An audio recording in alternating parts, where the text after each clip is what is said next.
Welcome, history lovers and story seekers.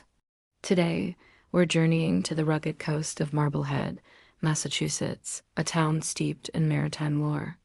Nestled here is one of America's oldest lighthouses, and for over a century, its story was intertwined with the solitary figures who kept its flame alive. We're going to step back in time and walk in the footsteps of one such keeper. Imagine the year is 1896. As dust settles over the Atlantic, our lighthouse keeper begins his nightly ritual. He's a man of routine, his hands weathered by salt and wind. First, he climbs the spiraling iron staircase, each step a familiar echo in the stone tower.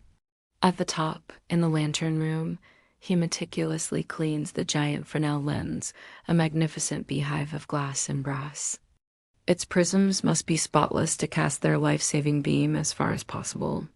With the lens polished, he trims the wick of the massive oil lamp and lights it. A golden glow fills the room, a warm heart against the encroaching darkness.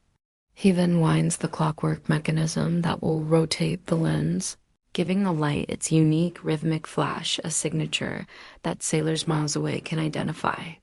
His work isn't done yet. Throughout the night, he'll stand watch, his gaze sweeping the horizon, a silent guardian for the ships navigating these treacherous waters. This isn't just a job. It's a sacred trust. One autumn evening, the sky turns a menacing shade of bruised purple. The sea, once calm, begins to churn, its whispers turning into roars.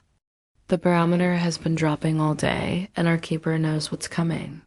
A nor'easter, one of the coast's most ferocious storms, is about to unleash its fury. The wind howls like a vengeful spirit, rattling the very foundations of the tower. Rain lashes against the glass of the lantern room, so thick it's like a solid sheet of water.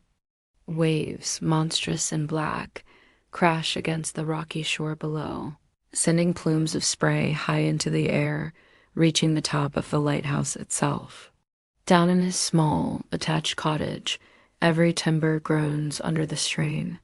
The keeper knows he can't rest. The lives of sailors out on that violent sea depend entirely on his light staying lit. He bundles up against the freezing gale and makes his way back up the tower. Inside the lantern room, the storm's power is terrifying. The wind shrieks through every tiny crevice, and the whole structure sways. He must constantly check the lamp, ensuring the wick burns steadily and the mechanism keeps turning. Through the deluge, his sharp eyes catch a flicker far out at sea, a distress signal. A schooner, caught in the storm's grip, is being driven toward the rocks. Its sails are shredded, its masts splintered. They are lost, blind, and at the mercy of the waves. For the keeper, this is the ultimate test. He feels a surge of adrenaline, his purpose sharpening into a single point of focus. Keep the light burning. He doubles his efforts, fighting against the drafts that threaten to extinguish the flame. He stands by the lens, a human shield against the storm's rage, praying that his beam will cut through the maelstrom and guide the desperate crew. Every flash of the light is a message of hope, a lifeline thrown into the abyss. The tower is his ship, and he is its captain, weathering the storm alongside those he's sworn to protect. Hours feel like an eternity. The storm rages, and the keeper doesn't leave his post for a second. His body aches with cold and exhaustion, but his will is iron. He's locked in a battle with the elements, a lone figure against the might of the ocean. He thinks of the faces on that ship, the families waiting for them back on shore. He is their only chance. Finally, as the first faint hint of gray appears on the eastern horizon, the wind begins to relent. The roar of the waves softens to a sullen growl. Dawn breaks, revealing a scene of devastation. Debris litters the coastline, and the sea is still a turbulent mess. But as the light grows stronger, the keeper scans the water.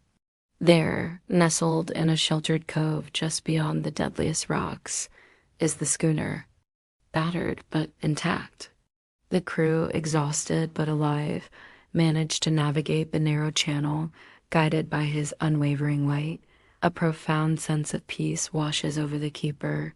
He has won. He kept the faith. The warmth of the rising sun feels like a benediction.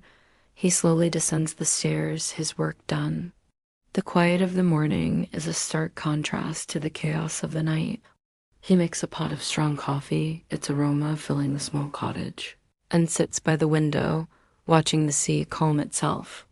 This is the reward, the quiet satisfaction of a duty fulfilled, of lives saved. Years pass, and our keeper grows old with the lighthouse. The rhythm of the tides and the turning of the seasons mark his life. He sees the world change from his isolated perch. Steamships begin to outnumber sailing vessels, but his role remains the same. Finally, the day comes for his retirement. The light is being automated, powered by electricity. A new era is dawning. He takes one last walk up the spiral stairs, his hand trailing along the cool iron rail. He looks out at the vast ocean that has been his constant companion, his adversary, and his purpose. He leaves not with sadness, but with pride. The light will continue.